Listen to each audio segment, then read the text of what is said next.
अस्सलाम वालेकुम। उम्मीद है सब खैरियत से होंगे। आज मैं आपके साथ एक सॉस की रेसिपी शेयर कर रही हूँ। ये बड़ी मज़े की सॉस बनती है।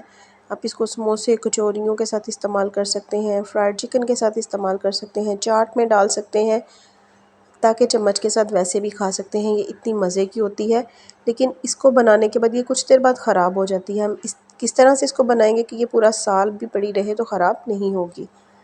तो रेसिपी का आगाज़ करते हैं। इसके लिए मैंने ली हैं आधा किलो खुबानियाँ। अच्छी तरह से मल मल के इनको मैंने 5 से 6 पानी के साथ धो लिया, क्योंकि इस पे मिट्टी काफ़ी ज़्यादा होती है। 1.5 लीटर पानी के साथ इसको भिगोया। कोई गुठली वगैरह हो तो निकाल दें और इसी पानी के साथ आप इसको ब्लेंड करके इसका पेस्ट बना लें। आधा किलो इमली ली, इसको भी मैंने 1.5 लीटर पानी में भिगो दिया। अब खुबानियों का हमने पेस्ट बना लिया, इसको भी किसी बर्तन में निकाल लेंगे।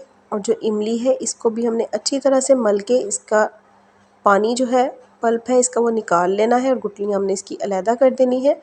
अच्छा, आधा लीटर पानी मैंने यहाँ पे मज़ीद लिया है। जैसे जैसे मैं गुठलियों से पल्प निकालती जाऊँगी, थोड़ा थोड़ा पानी इसमें ऐड करूँगी, ताकि जितना इसका टेस्ट है वो सारा अच्छी तरह से गुठलियों से निकल जाए, पल्प निकल जाए और गुठलियाँ जो है वो अलग हो जाए। तो ये 2 लीटर इमली का पानी मेरे पास तैयार हुआ है और जितनी खुबानियाँ थी वो भी हमने उसी के पानी के साथ ब्लेंड कर ली। अच्छी तरह से इनको हम मिक्स करेंगे। देखिए, मिक्स करने के बाद ये अच्छी खासी थिक चटनी है हमारे पास। अब हम इसमें कुछ मसाले ऐड करेंगे। 1.5 किलो चीनी शामिल करेंगे। इमली का टेस्ट काफ़ी खट्टा था, वरना 1.25 किलो चीनी भी इसमें काफ़ी रहती है, लेकिन इमली ज़्यादा खट्टा होने की वजह से मैंने इसमें 1.5 किलो चीनी शामिल की है। 2 टीस्पून शामिल करेंगे सफ़ेद नमक। 1.5 टीस्पून शामिल करेंगे सुरख मिर्च का पाउडर। 1 टीस्पून इसमें शामिल करेंगे मोटा मोटा कुटा हुआ ज़ीरा और 2 टीस्पून होममेड चाट मसाला। बहुत मज़े का चाट मसाला ये बनता है। अगर आपने इसकी रेसिपी नहीं देखी तो ज़रूर देखिएगा और ज़रूर बना के ट्राई भी कीजिएगा। तमाम मसालों के साथ हमने इसको अच्छी तरह मिक्स कर लेना है। फ्लेम हमने इसके नीचे मीडियम रखनी है।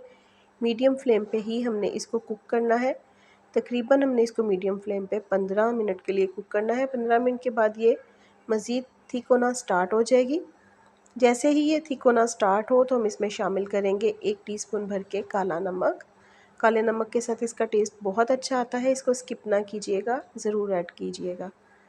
तो अच्छी तरह से हमने इसको मिक्स कर लिया। मज़ीद इसको हम 5 से 7 मिनट के लिए पकाएंगे। जैसे ही ये देखें थिक होना स्टार्ट हो गई और इसके ऊपर काफ़ी ज़्यादा झाग भी आना स्टार्ट हो गई है, अब हमने क्या करना है, इसको ऊपर जितनी इसके झाग आएगी इसको हमने रिमूव कर देना है।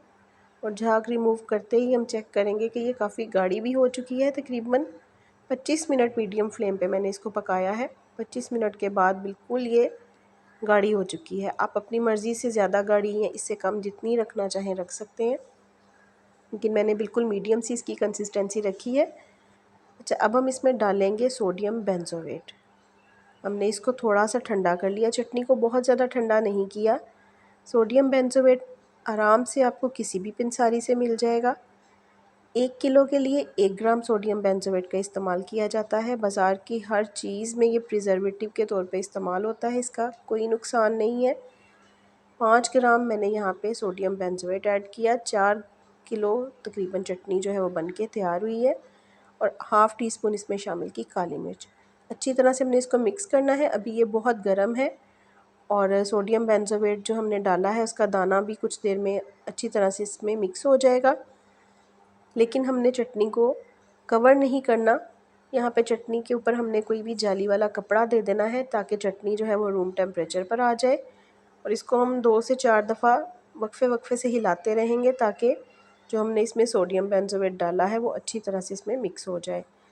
बिल्कुल जब रूम टेम्परेचर पर आ जाएगी तो हमने इसको डब्बियों में डाल के महफूज कर लेना है। बग़ैर फ्रिज के ये चटनी पूरा साल ख़राब नहीं होगी। और ये मसाला बहुत सस्ता सा आ जाता है, आप एक दफ़ा मंगवा लेंगे 100 रुपये का तो आपका काफ़ी टाइम निकल जाएगा।